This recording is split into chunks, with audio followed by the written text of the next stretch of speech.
아이고 졸려.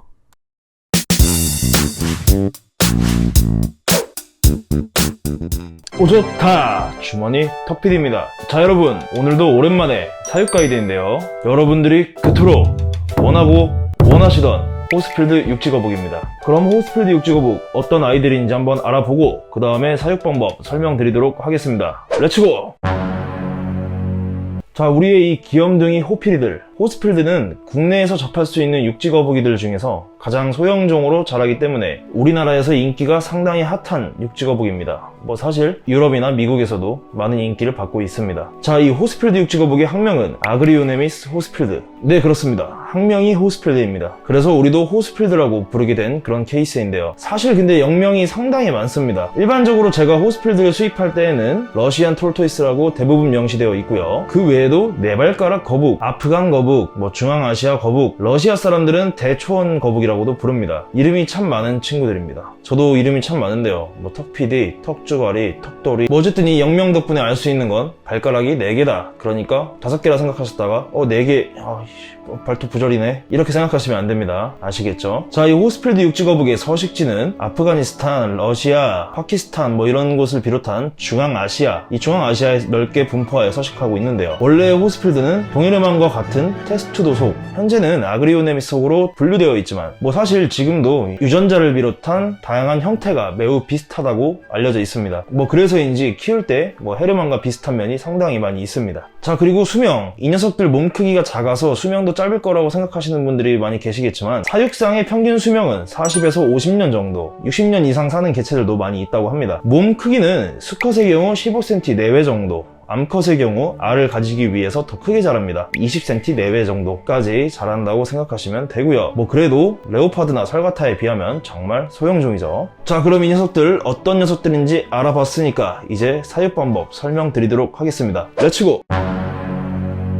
자, 일단 첫 번째로 사육장입니다. 사육장은 가정집에서 키울 때에는 어떤 육지거북이든 뭐 비슷합니다. 3대장이죠. 원목 사육장, 그리고 포맥스 사육장, 그리고 유리 테라리움 사육장. 근데 유리 테라리움 사육장도 좋지만 소켓과 자원조를 따로 구매해야 하고 보온성이 좀 떨어진다는 그런 단점이 있습니다. 그래서 초보자분들께서는 원목 사육장이나 포맥스 사육장을 구매하시길 추천드리고 싶고요. 일단 저는 주로 육지거북 키울 때에는 원목 사육장을 사용합니다. 자, 근데 중요한 건 사육장의 크기입니다. 아마 호스필드 육지거북을 입양하려고 계획하신 분들 중에서 분명히 이 호스필드가 몸이 작게 자라기 때문에 사육장도 작게 할 수 있다는 부담감이 좀 적다, 이런 이유 때문에 호스필드를 입양하시려고 하시는 분들이 분명 계실 겁니다. 하지만 저는 냉정하게 3자 이상을 권장드립니다. 일단 첫 번째 이유는 얘네가 몸이 작게 자라는 것은 사실이나 어쨌든 15에서 20cm까지 자라고 좀 활동성이 많은 편에 속하는 아이들입니다. 그래서 그 활동성을 커버할 수 있어야 하고요. 두 번째 이유는 육지거북이도 파충류입니다.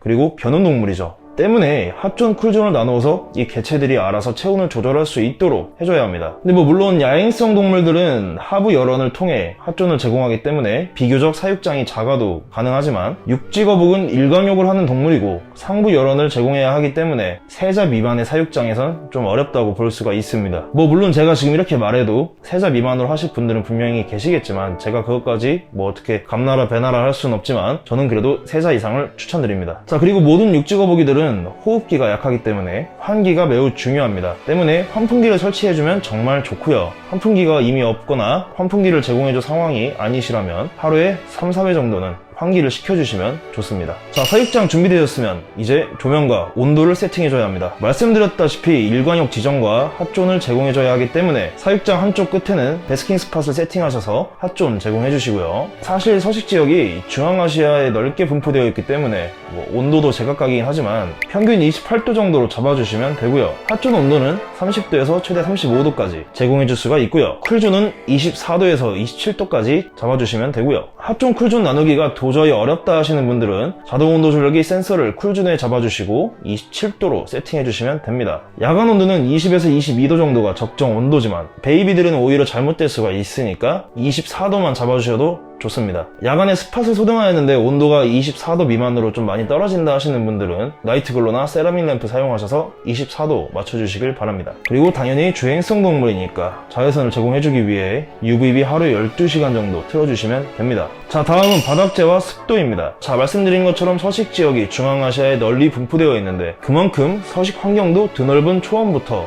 건조한 바위 사막지대까지 다양합니다. 이 중앙아시아의 기후는 지중해성 기후와 어느 정도 비슷한 면이 없지 않아 있지만 호스필드의 서식지는 뭐 아니면 도입니다. 중간이 없어요.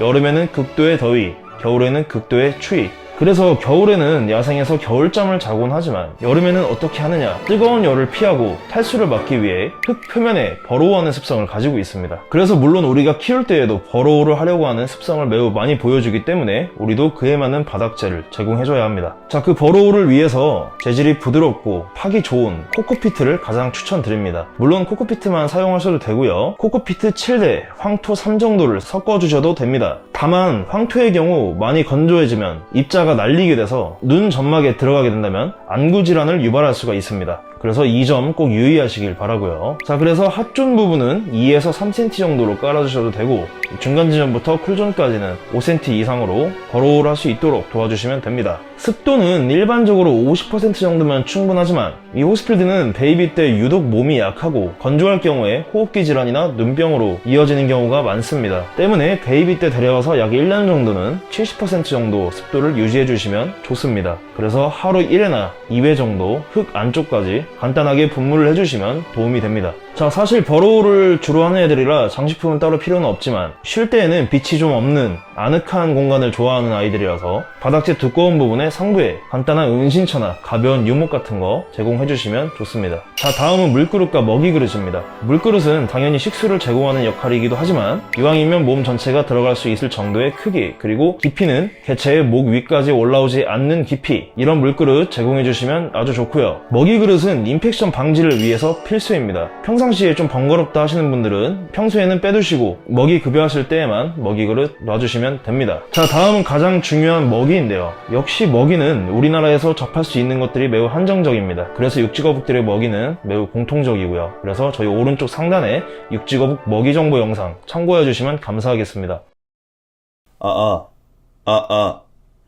여러분, 매번 육지거북 사육 가이드 때마다 저희 먹이 정보 영상 참고하시라고 말씀드리는 게 좀 그런 것 같아가지고 그래도 좀 기본적인 것들은 설명을 드려야 하는 게 맞지 않나 해서 추가 녹음하게 되었습니다. 이 호스필드들은 서식 지역이 중국 서부 일부 지역부터 중앙아시아 남부 지역까지 넓게 분포되어 있는 만큼 전천후의 환경에 서식하고 척박한 환경에 살기 위해 적응력이 높은 것은 사실입니다. 하지만 우리가 키우게 될 이 호스필드 어린 베이비들은 대부분 FB 개체, 즉 농장에서 번식된 개체들이라서 그만큼의 적응력을 가지고 있지 않고 또 유독 몸이 약하기로 유명합니다. 자, 그래서 식단을 먼저 살펴보면 칼슘과 인 비율, 그리고 낮은 단백질 함량의 먹이를 급여하기 위해서 기본적인 주식은 티모시 건초와 치커리, 돌나물, 신선초, 아욱, 뽕잎, 민들레 등, 그리고 그와 함께 주키니, 샐러리, 곰치나물, 고구마순, 부채선인장 이런 것들을 섞어서 급여할 수 있습니다. 물론 더 자세한 내용은 아까 말씀드린 그 육지거북 먹이 정보 영상 참고하시면 좋을 것 같고요. 먹이 급여량은 하루 1회 또는 하루 2회 나누어서 주시면 되고요. 한두 번 먹이다 보면은 이제 이 녀석들의 식사량을 체크하실 수가 있습니다. 그 양 체크하셔가지고 적정량만 급여하시면 되고 자라면서 조금씩 양을 늘려주시면 됩니다. 사실 호스필드들이 어렸을 때 설사를 하는 모습을 자주 보인다는 말이 많은데 물론 어린 개체라서 소화 능력이 떨어지는 것도 사실이고 먹이 급여를 할 때 상추나 오이 같은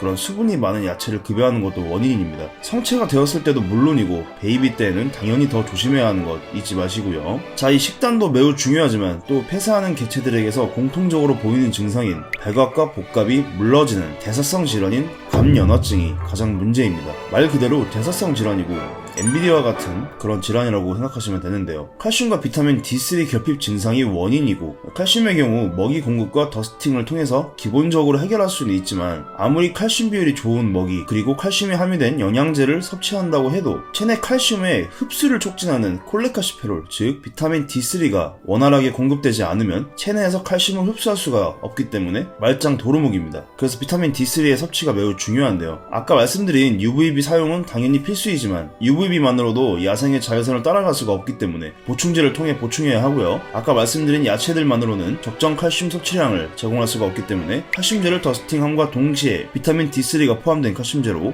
매일 또는 이틀에 1회 정도 더스팅 해주시면 됩니다. 멀티비타민의 경우 매우 다양한 먹이를 돌아가면서 급여하시면 필수는 아닙니다. 하지만 아무래도 우리가 먹이를 마트에서 사다 보니까 대부분 엄청 다양한 먹이를 급여할 수는 없을 겁니다. 그럴 경우에는 일주일에 1회 정도 멀티비타민 더스팅 하셔서 부족한 다양한 비타민 공급해주시면 되고요. 자, 그리고 이 녀석들의 컨디션 향상과 소화 촉진을 위하여 주 1회 정도는 온욕을 해주시는 것이 좋습니다. 35에서 37도 정도의 따뜻한 미온수에서 약 5분에서 10분 정도 해주시면 됩니다. 다만 밥을 먹고 1시간 이내에는 또 소화 불량이 생길 수 있으니까 이 시간대에는 절대 하시면 안 됩니다. 자, 여러분, 오늘 영상은 여기까지이고요. 저는 더 유익한 영상으로 찾아뵙도록 하겠습니다. 오구만입니다.